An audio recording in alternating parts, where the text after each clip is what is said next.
Ég vil aftur þakka fyrir hennar góða vettvang þetta brýna hagsmuna og réttindamál neytenda og þakka frumkvæði sem kom fram Framsókn það. Og svo vil ég nú þakka hagsmunasamtökum heimilanna líka fyrir frábært samstarf alveg frá því þau voru stofnuð og reyndar áður og held að forseti Íslands ætti nú að sæma þetta fálkaorðu fyrir sjálfboðaliða starfið og árangurinn.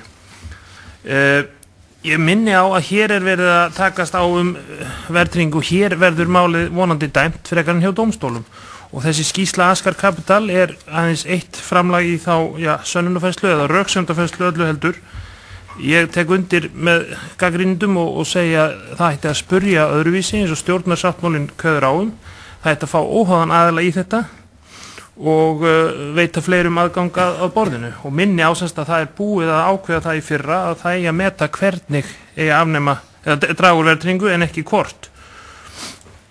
Ef þetta gert í tveimur skrefum að fyrst verði dregið úr vægi verðtryggingur og síðan afnumið þá held ég að sé mjög mikilvægt að afnámið sé tímasett í lögum. Það sé ákveðið þegar farið að trappa þetta niður eins og einhver sagði hvenar hún verði alveg afnumin, þá gefst markaðunum og neytendum færi á að undirbúa sig undir það.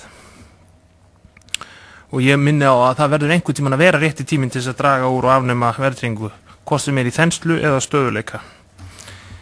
Endurgjald til neytenda á að vera í einu lagi, gagnsætt og réttmætt og löglegt.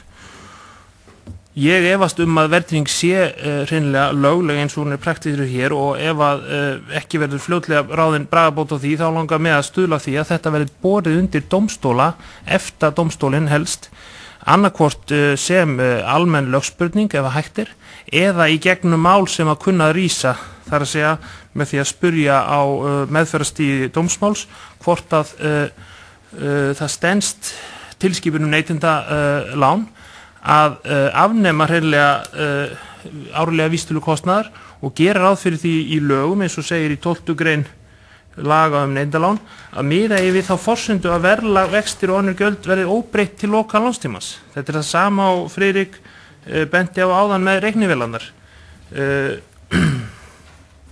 Það bara gera ráð fyrir engri verðbólgu.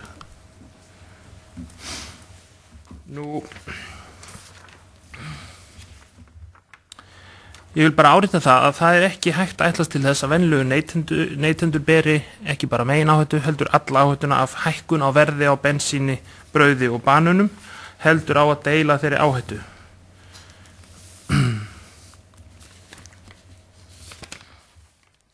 Og minni á að það stjórnvald að finna lausnina. Það ekki kannski okkar embættismanna, hvað sem ég eða ráðherra, það stjórnvalda og ykkar að finna lausn sem réttlætanleg fyrir neytendur.